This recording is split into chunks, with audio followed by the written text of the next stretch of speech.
Gênesis 43, do verso 15 ao verso 34, diz assim: Tomaram, pois, os homens os presentes, o dinheiro em dobro, e a Benjamim. Levantaram-se, desceram ao Egito, e se apresentaram perante José. Vendo José a Benjamim com eles, disse ao despenseiro de sua casa: Leva estes homens para casa, mata reses e prepara tudo, pois estes homens comerão comigo ao meio-dia. Fez ele como José lhe ordenara, e levou os homens para a casa de José.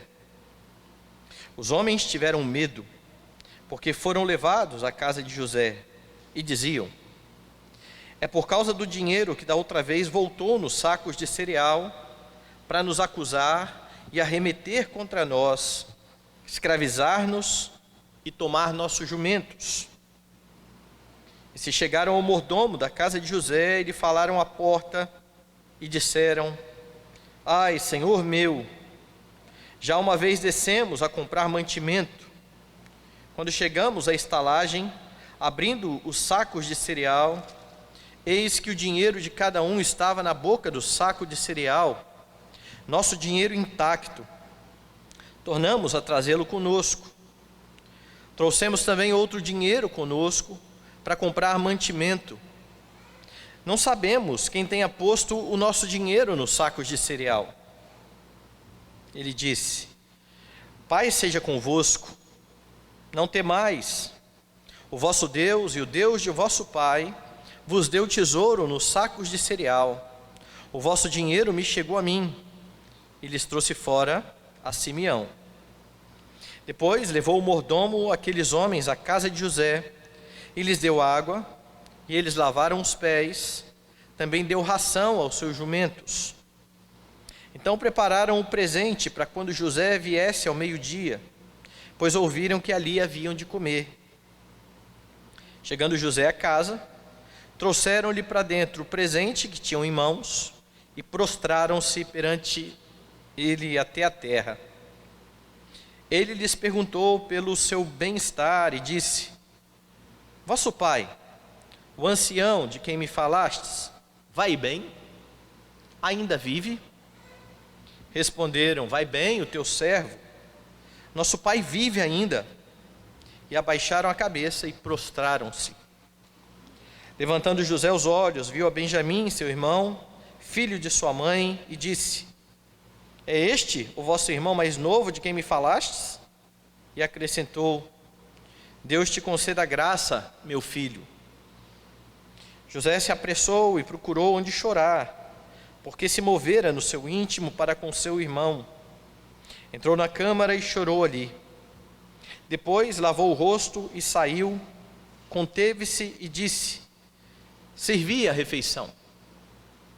Serviram-lhe a ele a parte, e a eles também a parte, e a parte aos egípcios que comiam com ele, porque aos egípcios não lhes era lícito comer pão com os hebreus, porquanto é isso abominação para os egípcios. E assentaram-se diante dele, o primogênito segundo a sua primogenitura, e o mais novo segundo a sua minoridade. Disto os homens se maravilhavam entre si. Então lhes apresentou as porções que estavam diante dele. A porção de Benjamim era 5 vezes mais do que a de qualquer deles. E eles beberam e se regalaram com ele. Vamos orar. Senhor amado, bendito Deus, agradecemos esse bendito privilégio de nos reunir, ó Deus, em Teu nome com os nossos irmãos. Agradecemos porque ao nos reunir, ó Deus, para cultuar o Senhor, vimos com um coração cheio de gratidão por aquilo que o Senhor já tem feito em nossas vidas. Exaltamos a Tua majestade porque tens nos concedido muito mais do que temos necessidade. E ao nos encontrar aqui, ansiamos ouvir a Tua voz. Ansiamos que o Teu Espírito forme em nós o caráter de Cristo, santifique a nossa vida para Ti mesmo, a fim de que possamos dar bom testemunho do Senhor neste mundo quebrado que não ama o Senhor. Capacita-nos e habilita-nos por meio da Tua palavra a sermos fiéis testemunhas do Senhor. Fala ao nosso coração neste instante, para a Tua glória e louvor. É a nossa oração, Pai, em nome de Jesus. Amém. Meus irmãos, o texto que nós lemos narra a segunda ida dos filhos de Jacó a encontrar a José, o Senhor da terra, que eles ainda não sabem ser o seu irmão, dessa vez levando a Benjamim. É preciso lembrar que da primeira vez que eles ali estiveram e José os reconheceu, José bolou um plano para trazer o seu irmão mais novo. Deixou um dos irmãos, Simeão, preso e disse que se eles não trouxessem o irmão mais novo, eles não mais veriam a sua face. Essa história não agradou muito a Jacó, porque quando eles chegaram lá e disseram isso, Jacó ficou desconsolado com medo de perder mais um dos filhos de Raquel, a esposa que ele amava. Ele então vai fazer de tudo para que Benjamim fique ali, mas novamente acaba a comida, e quando ele diz aos filhos para irem buscar mais comida, os filhos vão dizer: olha, meu pai, aquele homem disse que nós não podemos nos apresentar perante ele sem Benjamim. E é nesse momento que Judá começa a despontar como o líder pactual, aquele que vai assumir o lugar de Jacó dentro dessa linhagem de onde virá o Senhor Jesus Cristo. E Judá então faz um arrazoado para com seu pai, demonstrando toda a fé no Deus do pacto, dizendo: se o Senhor não tivesse aí enrolando, em outras palavras, nós já teríamos ido e voltado. Nós precisamos de comida para alimentar a nós e aos nossos filhos, para que não morramos. Judá tem convicção de que Deus o sustentará, e a convicção de Judá é tamanha que ele convence o seu pai. E o coração temeroso de Jacó, do começo da história, que dizia: olha, se eu perder mais um filho, eu vou fazer descer as minhas cãs com tristeza à sepultura, termina com uma declaração de fé extraordinária aqui, quando ele diz, veja no verso 14: Deus Todo-Poderoso vos dê misericórdia perante o homem, para que vos restitua o vosso outro irmão, deixe vir a Benjamim. Quanto a mim, se eu perder filhos, sem filhos ficarei. Jacó se coloca em submissão ao Deus Todo-Poderoso, sabendo que Deus, o Todo-Poderoso, pode de fato fazer com que Benjamim volte. Ele pode mover o coração daquele homem, do Senhor da terra, mas se ele não quisesse fazer isso, e se ele ficasse sem filhos, diz ele, sem filhos ele ficaria. Ele demonstra confiança e dependência do Senhor. O verso 15, o texto que nós lemos hoje, começa dizendo: tomaram, pois, os homens os presentes, o dinheiro em dobro, e a Benjamim. Levantaram-se, desceram ao Egito e se apresentaram perante José. Eles então vão para o segundo encontro, mas há alguns problemas aqui. Você vai lembrar que da primeira vez que eles vieram embora, depois deles terem comprado o cereal, José mandou que restituísse a eles o dinheiro na boca do saco. Isso causou muito temor. E agora eles estão voltando para comprar mais mantimento, e eles vão ter de explicar toda essa situação. Esse é o pano de fundo deste segundo encontro que vai acontecer aqui. Haverá um confronto para explicação. E quando você olha para esse texto, você precisa lembrar que por vezes você também estará em situações de confronto, situações onde você terá de prestar conta diante de algum problema, diante de alguma dificuldade. Como que você se porta em momentos assim? O texto nos mostra como é que nós podemos lidar com estes momentos de confronto. O que você verá nesse texto é exatamente isso: como agir nos momentos de confronto. E a primeira lição que você tem aqui no texto é que não é preciso temer quando a sua conduta é correta. Dê uma olhada de novo dos versos 15 ao verso 18. Tomaram, pois, os homens os presentes, o dinheiro em dobro e a Benjamim. Levantaram-se, desceram ao Egito e se apresentaram perante José. Vendo José a Benjamim com eles, disse ao dispenseiro de sua casa: leva estes homens para casa, mata reses, prepara tudo, pois estes homens comerão comigo ao meio-dia. Fez ele como José lhe ordenara, levou os homens para a casa de José. Os homens tiveram medo, porque foram levados à casa de José e diziam: é por causa do dinheiro que da outra vez voltou nos sacos de cereal, para nos acusar e arremeter contra nós, escravizar-nos e tomar nossos jumentos. Perceba aqui, quando estes irmãos chegam ao Egito, a primeira coisa que José percebe, Benjamim está com eles, o irmão mais novo. E a primeira coisa que ele faz então, José, olha, prepara aí a comida, mate animais, eu vou comer com estes homens ao meio-dia, leve-os para minha casa. Essa é a atitude de José. O problema é que essa atitude de José é vista pelos irmãos de outra forma. É claro, eles não sabem que ali está José. Eles não sabem que ali está o irmão que pretende reconciliar-se com eles. Para eles ali está o Senhor da terra, o homem mais poderoso, aquele que está vendendo comida para todo mundo, de quem eles já compraram uma primeira vez e que falou asperamente com eles. Eles não sabem da disposição do coração de José, e aquilo então que acontece faz com que eles tenham medo.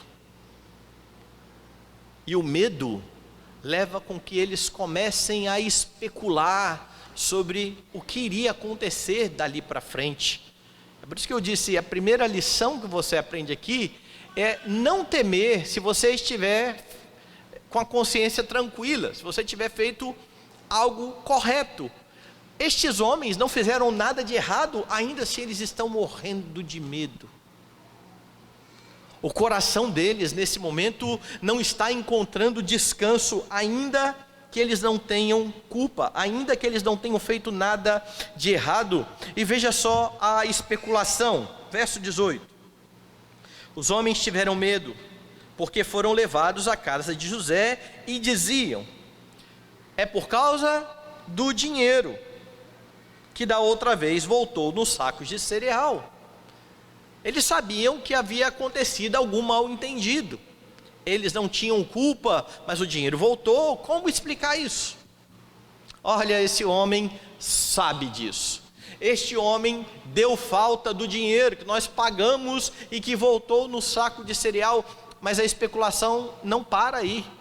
O medo faz com que o coração comece a trabalhar e a processar todos os cenários possíveis que vêm pela frente, porque eles dizem o seguinte: olha, para nos acusar, arremeter contra nós, escravizar-nos e tomar os nossos jumentos. Esse homem intenta o mal contra nós. Este homem não quer o nosso bem. Este homem quer nos fazer escravos, e além do mais ele quer nos roubar, ele quer tomar os nossos jumentos. Estes homens haviam levado de volta o dinheiro, eles estavam ali com o dinheiro na mão. Mais ainda, eles tinham levado presentes como sinal de submissão àquele que era a maior autoridade da terra. Mas eles estão aqui temerosos, com o seu coração bastante angustiado, porque eles não sabem o que vem pela frente. Há um texto no Novo Testamento, vai lá na primeira carta de Pedro, no capítulo 3, e você vai ver como é que Pedro exorta a igreja a se comportar, e qual deve ser o resultado disso. Veja, capítulo 3, verso de número 13. Ora, quem é que vos há de maltratar se fordes zelosos do que é bom? Olha a pergunta de Pedro à igreja. Você acha, ou vocês acham, que alguém vai querer maltratar a vocês se vocês forem zelosos do que é bom? Na cabeça de Pedro a lógica é, se você procede bem, você não tem que ter medo do que vem pela frente. Não há o que temer quando se procede de forma correta.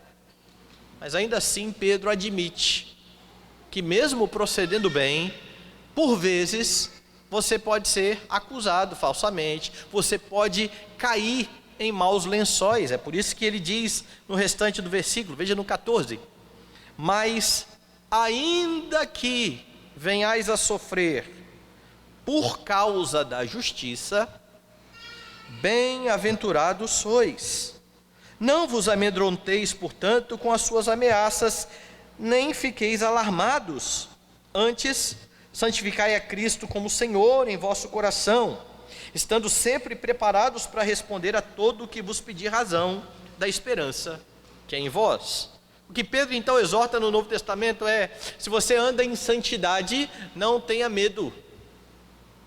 A consequência que virá normalmente é boa, mas ainda que vocês sofram, que seja por causa da justiça, que seja por terem feito o que é bom e sofram injustamente, e não sofram por causa de pecados. Santifiquem a Cristo no coração, ou seja, você é alertado por Pedro a não temer quando você faz o bem.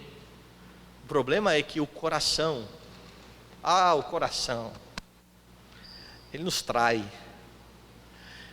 e nós tiramos o nosso coração do Senhor, da confiança em Deus, e por vezes acabamos confiando em nós mesmos e nas nossas habilidades. E sabe o que é que acontece diante disso?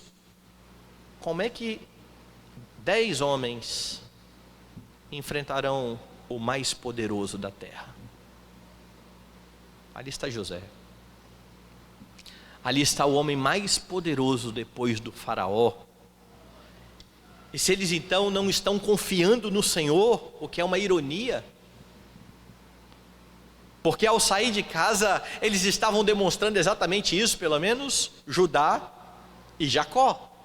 Agora o coração novamente está titubeando, eles estão com medo, eles não sabem o que vai acontecer. Você consegue ficar tranquilo diante de situações de risco, ou diante de uma situação de confronto? Quando o seu chefe diz assim: na minha sala, segunda-feira, sexta-feira, como é que fica o coração nesse momento? Você consegue descansar no final de semana? Consegue aproveitar o seu sábado, cultuar a Deus no domingo e se apresentar no trabalho segunda, tranquilo? O que meu chefe quer comigo? O que eu fiz? Eu me lembro que uma vez eu, numa situação dessa, me falaram que queriam me ver no RH da firma, e fiquei eu pensando: o que foi que eu fiz? Está tudo certo. Comecei a fazer o checklist das minhas obrigações, não tem nada pendente. O que esse pessoal quer falar comigo? O que eles querem fazer? Deve ser por causa disso aqui. Ele vai falar, eu vou responder a ele isso, e é pronto. Já montei todo o diálogo. Era problema para ir no RH, mas não tinha nada a ver com o problema que eu estava montando na minha cabeça. E por vezes nós somos tomados de ansiedade e de medo, e tentamos resolver problemas que não existem, e começamos a especular como estes homens aqui, sem saber o que vai acontecer. Veja, José mandou levá-los para casa, eles estão ali na casa do homem mais poderoso da terra. Este homem vai nos escravizar, este homem vai nos roubar, este homem quer o mal contra nós, porque o coração por vezes não descansa. Mas se você está sendo zeloso do que é bom, Mas se você tem testemunhado como cristão, servido a Deus, honrado a Deus, testemunhado do Senhor, não há o que temer se o chefe disser segunda-feira lá na minha porta, ou quando um líder da igreja disser eu preciso conversar com você, ou quando o seu pai e a sua mãe te chamar para uma conversa séria, ou quando um irmão da igreja disser assim, você tem tempinho para a gente conversar, preciso conversar com você. Ao invés de deixar a mente girando, pensando no que eu fiz, o que vai acontecer, descanse. Descanse. Quem é que há de vos maltratar se fordes zelosos do que é bom? Ainda que venhais a sofrer por causa da justiça, bem-aventurados sois. O problema é que o medo nos domina muitas vezes, e quando o medo domina o seu coração, você vai querer se preservar, ainda que você não tenha culpa no cartório. Primeira lição, então, que fazer diante dos confrontos? Não tema quando a sua conduta é correta. Mas há uma segunda lição aqui. Diante de uma situação de confronto, diga sempre a verdade. A primeira atitude deles não foi boa. Eles não estão tranquilos, apesar de estarem com a consciência tranquila, eles não fizeram nada de errado. Ainda assim eles estão com medo, mas a segunda atitude que eles tomam é uma atitude correta. Eles não mentem como em outras vezes. Veja aí a partir do verso 19. E se chegaram ao mordomo da casa de José, e lhe falaram à porta, e disseram: ai, senhor meu, já uma vez descemos a comprar mantimento. Quando chegamos à estalagem, abrindo os sacos de cereal, eis que o dinheiro de cada um estava na boca do saco de cereal, nosso dinheiro intacto. Tornamos a trazê-lo conosco. Trouxemos também outro dinheiro conosco para comprar mantimento. Não sabemos quem tenha posto o nosso dinheiro nos sacos de cereal. Ainda que temerosos, eles se livram da tentação de tentar dar um jeito mentindo. Eles estão falando a verdade. Eles chegam para aquele mordomo que os leva ali e contam exatamente o que havia acontecido. Olha, nós saímos daqui, viemos comprar cereal, no meio do caminho nós vimos que o dinheiro estava lá no saco. Nós não sabemos o que aconteceu, mas nós trouxemos de volta. Eles estão mostrando que eles não estavam de má fé com aquele homem, com o homem que estava vendendo comida para todo o Egito. Eles demonstram que estão sendo então verdadeiros. Por que é importante você perceber isso? Porque em momentos em que você é arriscado que você sofra alguma consequência por alguma coisa, não é difícil mentir para tentar se safar. Começa a acontecer isso dentro de casa, com os filhos. As desculpas que os filhos vão arrumando, está na cara, certo? O que aconteceu está na cara. E não é que os meninos às vezes inventam algumas histórias? Mas é só com eles isso? Não. Por vezes nós também começamos a tentar pensar em maneiras de contar a história de uma forma com que a gente venha se livrar, muitas vezes omitindo algumas partes, às vezes nem mentindo diretamente, mas não contando toda a história e deixando a pessoa chegar à conclusão que ela quiser, ou tentando levar a pessoa a uma conclusão favorável, sem ter esclarecido todas as coisas. Estes homens estão aqui agora falando a verdade, diferente do que tinha acontecido em outros momentos, como eu disse, porque eles já mentiram para o pai, quando eles jogaram José lá no buraco, chegaram em casa e a história foi qual? Está aqui, ó, olha a capa do seu filho cheio de sangue. e deixaram o pai chegar à conclusão: algum animal despedaçou a José. Eles já haviam omitido que Simeão havia ficado preso pelo Senhor da terra. Da forma como eles contaram a história para Jacó, parecia que Simeão era quase que um hóspede, e que era só levar Benjamim. Agora eles iriam negociar na terra, mas agora eles falam toda a verdade. Eles falam de fato tudo aquilo que tinha acontecido. E no verso 28 você percebe, mais uma vez, eles falando a verdade. Porque José, no verso 27, faz uma pergunta, veja lá. Ele lhes perguntou pelo seu bem-estar e disse: vosso pai, o ancião de quem me falastes, vai bem? Ainda vive?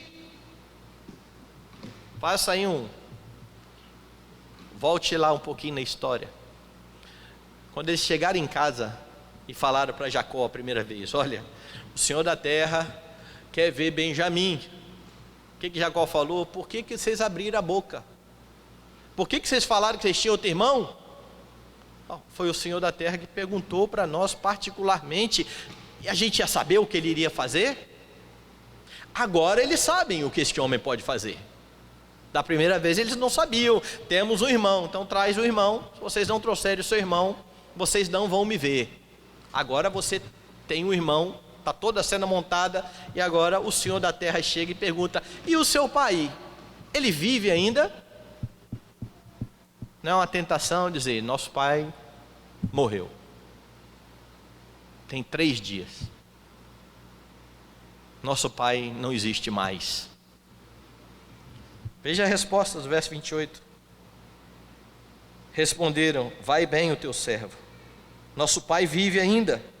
E abaixaram a cabeça e prostraram-se. Diante de uma situação muito difícil, eles continuam falando a verdade, sem saber o que virá pela frente, sem saber o que este homem poderoso irá fazer. Diante de momentos em que você está em um confronto ou está prestando contas a alguém, fale a verdade. Como crentes, nós somos chamados a falar a verdade. Não tente preservar a sua vida com mentiras.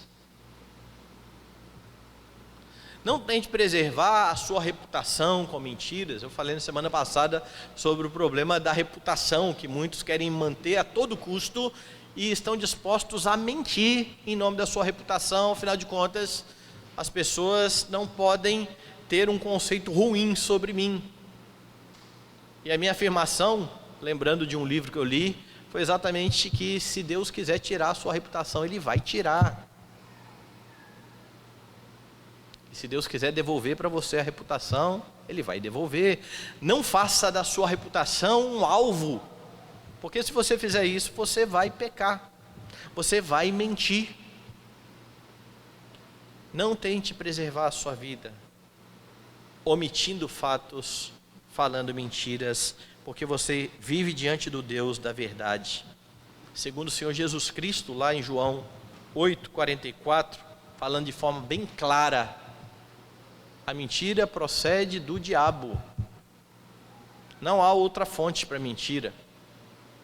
Apesar de algumas pessoas dentro da igreja acharem que existem algumas mentiras que não têm pai, elas são bastardas. Não, tudo bem, é uma mentira, mas é uma mentira do bem. É uma mentira para evitar um mal maior. É uma mentira para não trazer mais sofrimento. É uma mentira para consertar a situação. Essa é mentira boa, sabe? Não, é do diabo também. Não mintais uns aos outros, é a ordem da Escritura. Não existe esse negócio de mentir em favor de outras pessoas. Acontece isso muitas vezes, sabe quando? Quando há problema de saúde na família de alguém, algum membro da casa, e tem alguém que não pode receber uma notícia tão dura como essa, porque pode vir até a morrer do coração. Então vamos preservar e vamos mentir sobre o estado de saúde de um irmão para que o pai ou a mãe não sofra. Não é uma mentira boa essa? Essa é mentira boa. Não, não é.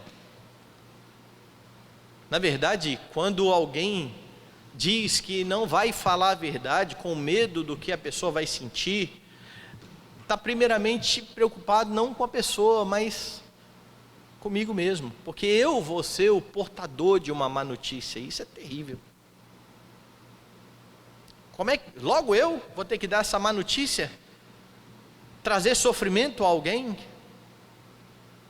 Não existe mentiras que edificam e nem que fazem o bem.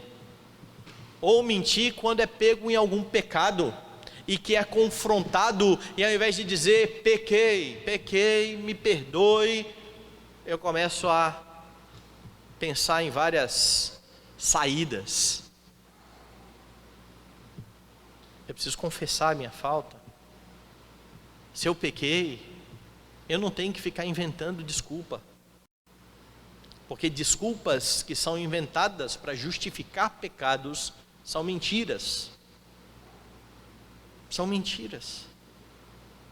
Quando você, ao invés de confessar o pecado, começa a dizer, olha, eu pequei, mas eu pequei porque você fez isso comigo, porque eu fui levado a isso. Eu não estou de fato admitindo que eu cometi uma falta, eu estou no máximo admitindo que você me fez cometer uma falta. Não há perdão para quem confessa pecado assim. Porque se eu não pequei porque eu quis, eu pequei porque você me fez pecar, quem tem que confessar pecado é você. Eu sou vítima.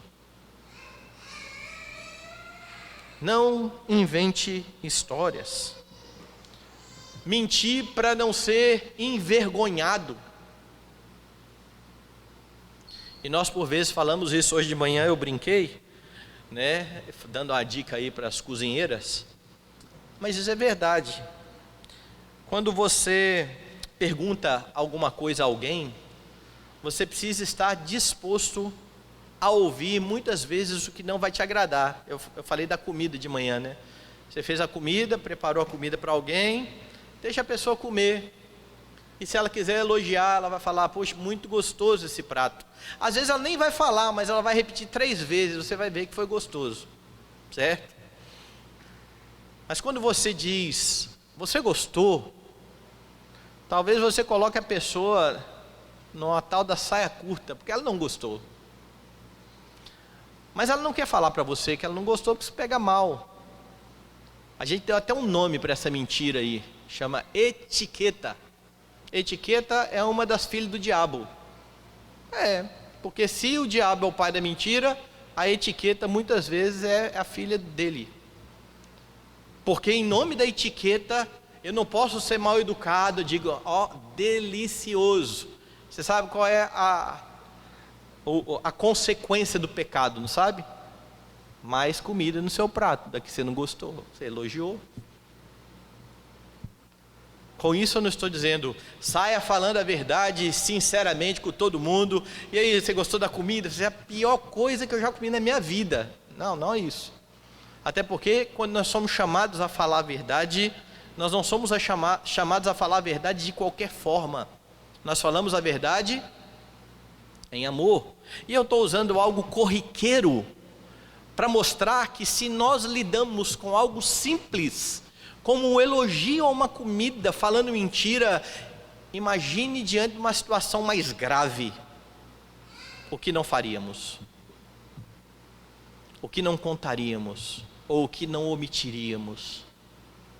Seja verdadeiro, fale a verdade em amor, em amor. Não use o discurso de que você é crente e que você fala a verdade para ser grosseiro, porque esse é outro pecado diferente, mas é pecado também. A Bíblia não fala para você fazer grosseria com ninguém, mas você não pode negociar a verdade. É por isso que quando nós pregamos o Evangelho, nós precisamos pregar com fidelidade, dizendo não aquilo que as pessoas querem ouvir, mas aquilo que o Senhor Deus tem revelado na palavra, ainda que muitas vezes machuque o ouvido do pecador, que não gosta de ouvir, que ele está em falta diante de Deus, que ele precisa se arrepender dos seus pecados. E às vezes nós queremos levar as pessoas a Jesus Cristo de outras formas, tentando suavizar a mensagem do Evangelho e tornando o Evangelho uma mentira. Diga sempre a verdade, diga a verdade em amor. Por último, diante de uma situação de confronto, aprenda a confiar no Senhor. Veja as lições que você tem sobre isso aqui no texto. Bom, lá no primeiro ponto eu mostrei que os filhos de Jacó estavam morrendo de medo, ainda que não tivessem culpa naquele ato, ainda que não tivessem feito nada de errado naquela situação. E você percebe que a razão do medo é exatamente a falta de confiança em Deus. Daí eu dizer que é uma ironia, porque Judá diz: pai, se você deixasse a gente sair daqui, ele já tinha ido e voltado. Naquele momento ele confiou, agora ele está temeroso. E isso mostra, meus irmãos, que a nossa vida cristã, ela não é linear de forma alguma. Em alguns momentos nós vamos confiar em Deus, em outros momentos nós vamos negar o Senhor. Em alguns momentos nós vamos agir de forma piedosa, em outros momentos nós vamos agir de forma impiedosa. Em alguns instantes nós vamos confiar plenamente no Senhor, em outros momentos nós estaremos agoniados. E esses contrastes, eles podem ser vistos em vários personagens da Escritura. Eu gosto muito de Davi. Davi, aquele que escreveu: ainda que eu ande pelo vale da sombra da morte, não temerei mal algum. Aquele que diante da perseguição do seu irmão disse: olha, deito e pego no sono, acordo porque o Senhor me sustenta. O mesmo Davi que diz: esperei confiantemente no Senhor, Ele se inclinou para mim, me ouviu quando clamei por socorro, tirou-me de um poço de lama, colocou meus pés numa rocha e me firmou os passos. E que em outro momento diz: até quando, Senhor? O Senhor vai se esquecer de mim para sempre? Nem parece a mesma pessoa, né? Ainda que eu ande pelo vale da sombra da morte, eu não tenho medo. Senhor, até quando? O Senhor se esqueceu de mim? Porque infelizmente, aqui debaixo do sol, nós vamos ter esses conflitos no nosso coração. Nós não vamos conseguir confiar no Senhor plenamente o tempo todo. Louvado seja Deus então por Jesus Cristo.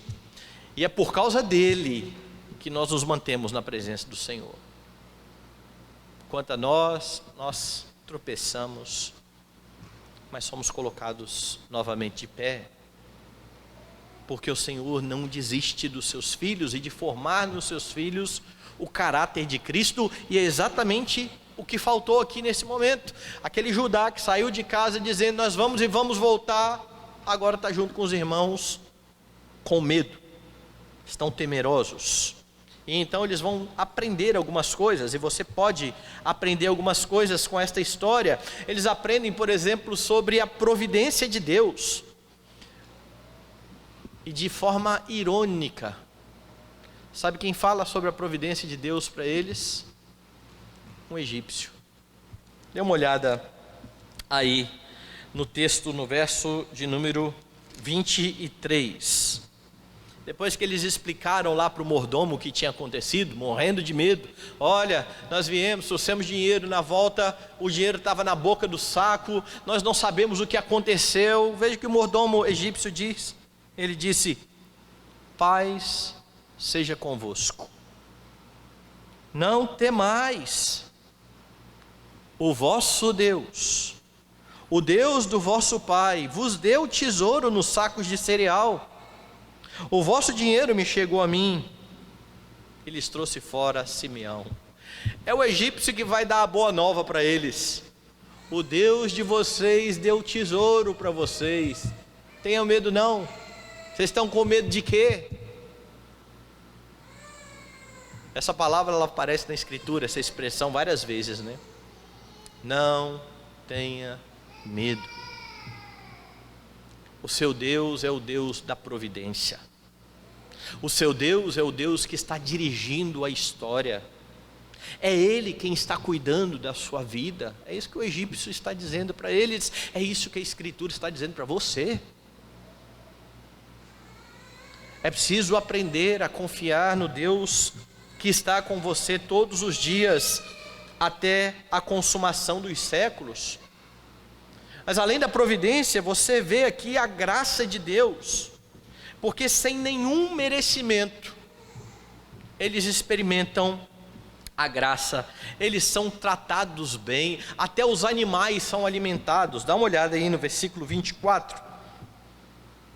No final do 23, lhes trouxe fora Simeão, no 24. Depois levou o mordomo aqueles homens à casa de José, e lhes deu água, e eles lavaram os pés. Também deu ração aos seus jumentos. Ou seja, eles estão experimentando um favor que eles não merecem. Quem são eles para estarem na casa do homem mais poderoso da terra?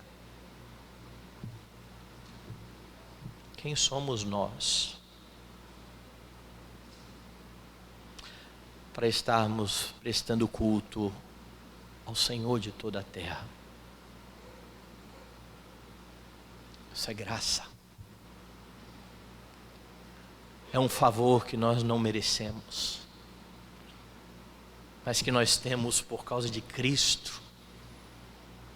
Pessoas indignas como nós, que podem se apresentar diante do todo-poderoso e glorioso Deus de toda a terra, prestando um culto imperfeito e ainda assim sendo aceitos por causa dos méritos de Jesus. Isso é graça. Graça que nós experimentamos todos os dias. Graça que fez com que Deus estendesse o seu favor, enviando o seu Filho a fim de nos redimir, nos tirando do cativeiro do pecado, nos fazendo nos assentar, não só na sua casa, mas como filhos amados do seu Pai. Jesus nos torna seus irmãos e age de bondade para conosco. Existe graça aqui nesta história. E algo bastante interessante é que José, que ao mesmo tempo que está fazendo tudo para levar a um momento em que vai haver a reconciliação, também está tratando o coração dos seus irmãos. Ele já começou a fazer isso lá atrás. E agora o que ele faz? Ele trata José de forma diferenciada. Dá uma olhada aí no verso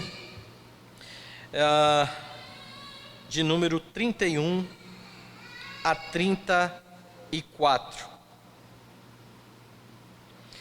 Depois lavou o rosto e saiu, conteve-se e disse: servi a refeição.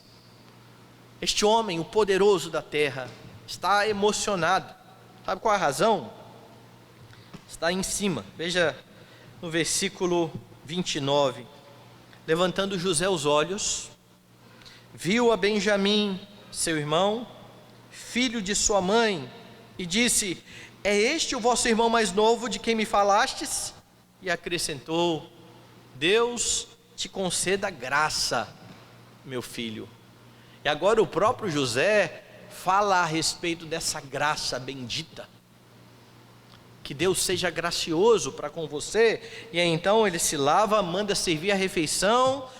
32, serviram-lhe a ele a parte, e a eles também a parte, e a parte aos egípcios que comiam com ele, porque aos egípcios não lhes era lícito comer pão com os hebreus, porquanto é isso abominação para os egípcios. Olha que coisa interessante, né?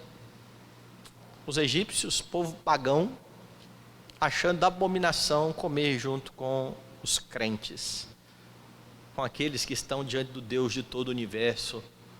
Não estranhem quando este mundo olhar dessa forma para você. Não estranhe. E assentaram-se diante dele, o primogênito segundo a sua primogenitura, o mais novo segundo a sua menoridade. Disto os homens se maravilhavam entre si. Então lhes apresentou as porções que estavam diante dele. A porção de Benjamim era 5 vezes mais do que a de qualquer deles.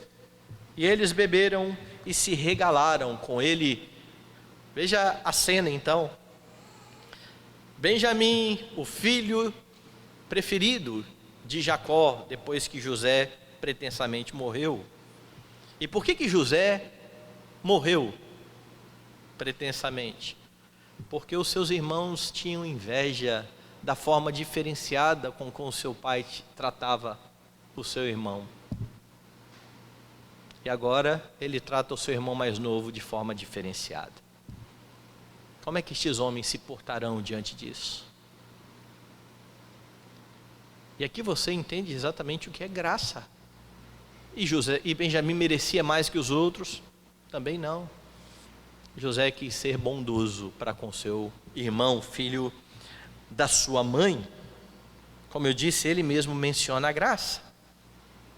Mas o que você vê mais aqui nesse texto que deve levar você a confiar em Deus?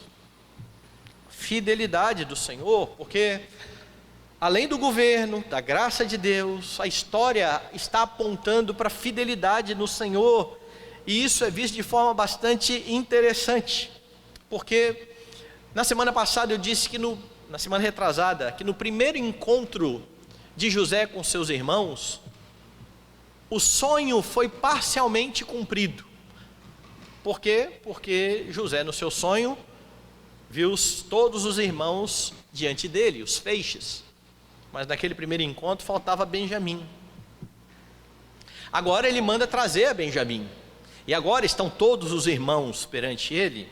E o que irá acontecer? Dê uma olhada aí no verso de número 26.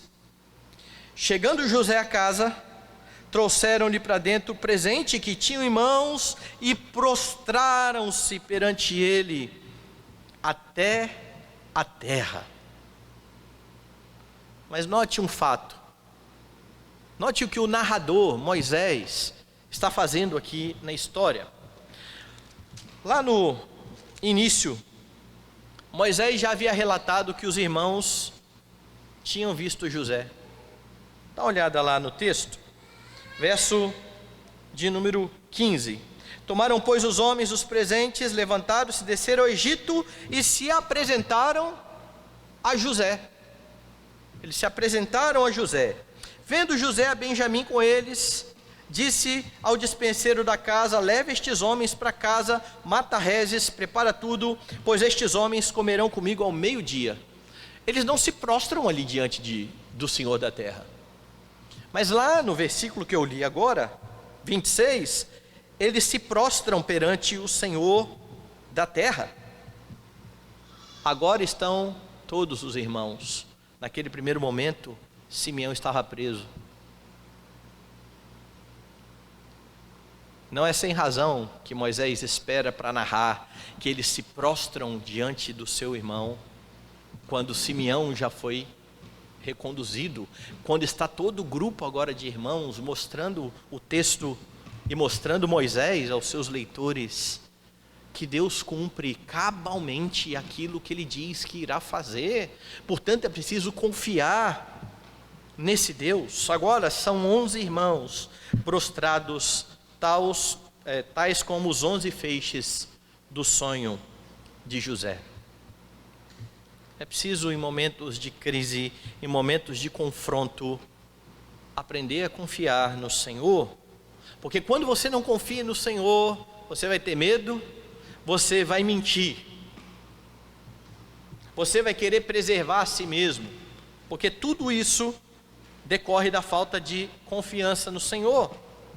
Mas quando você aprende sobre Jesus Cristo e sobre a segurança que você tem em Jesus Cristo, você pode agir de forma piedosa para a glória de Deus.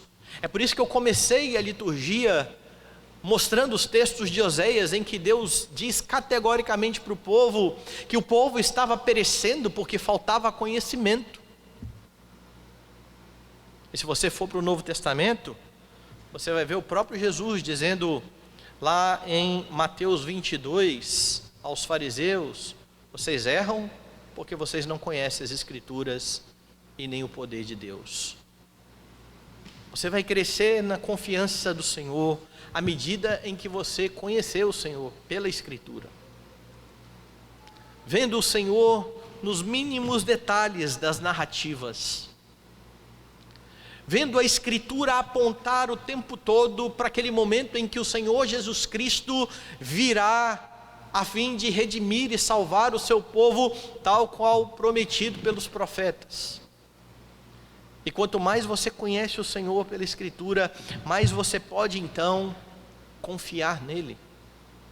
É por isso que é importante você estar junto dos momentos em que a igreja estuda a palavra, nos estudos, na escola dominical, prestando culto.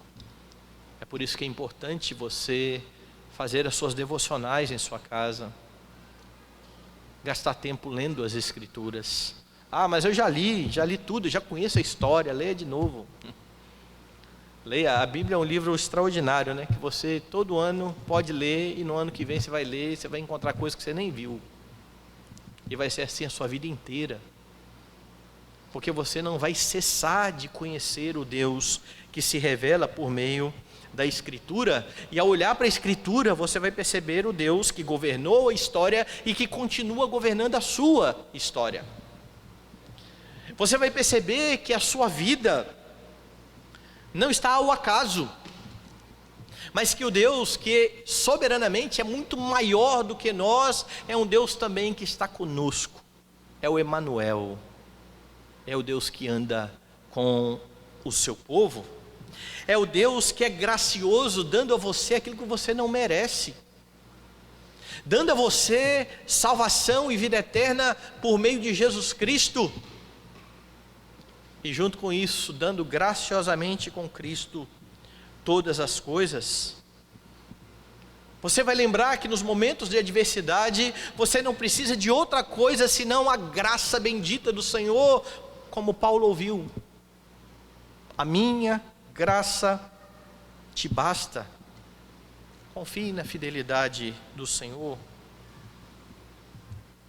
Deus está empenhado em cumprir todo o seu projeto e todo o seu plano, e dentro desse plano eterno do Senhor, até mesmo as adversidades são usadas pelo Senhor para forjar em você o caráter do Senhor Jesus Cristo. O que você percebe então nesse texto? Você percebe que você não precisa temer quando você faz o que é correto. Mas com o ensino geral da Escritura, você sabe que ainda que você venha a sofrer por fazer o que é correto, você é um bem-aventurado. O texto mostra também que você precisa falar a verdade. E o texto mostra a sua tarefa diária de confiar no Senhor. Como eu disse, os filhos de Jacó, ora estão fazendo o que é certo, ora estão fazendo o que é errado, ora confiam de todo o coração, ora estão temerosos, achando que estão sozinhos. A caminhada cristã, a sua caminhada vai ser assim, e é por isso que você precisa estar unido ao Senhor Jesus Cristo e lembrar que você está unido a Jesus Cristo. Lembrar que você morreu com Cristo e que você ressuscitou com Cristo, que é aquele que está com você nas adversidades. É aquele que está com você no vale da sombra da morte. É aquele que capacita você a dizer a verdade, pois Ele é a verdade. Eu sou o caminho, a verdade e a vida. E se você está unido a Cristo, você é chamado a honrar o Deus da verdade, falando a verdade, e para isso você é habilitado. Porque quando Ele subiu aos céus, Ele enviou o Espírito que habita em você, que habita em todo crente, e que conforme aquilo que Ele mesmo disse, guia você a toda a verdade. Quando Deus exige que falemos a verdade, Ele nos dá condições de viver de tal forma. E quando nós não vivemos dessa forma, é porque nós não estamos confiando nele, no seu poder e naquilo que Ele está fazendo por nós. É por isso que você precisa aprender dele a cada dia. É por isso que você precisa gastar tempo com a revelação que Ele faz de si mesmo na palavra. Foi Jesus quem convidou o seu povo a aprender dele, porque ele é manso e humilde de coração, e o resultado disso vai ser extraordinário. Porque aqueles que aprendem de Jesus, segundo o que o próprio Jesus afirma, terão descanso para suas almas. Andarão em confiança diante do Senhor. Que você aprenda a cada dia como deve lidar em momentos de adversidade, em momentos em que precisa haver confronto por causa de pecados, em momentos em que você é colocado em alguma situação difícil, lembrando que o Deus que caminha com você é o mesmo Deus que está te colocando nesta situação para o seu bem, para a glória dele.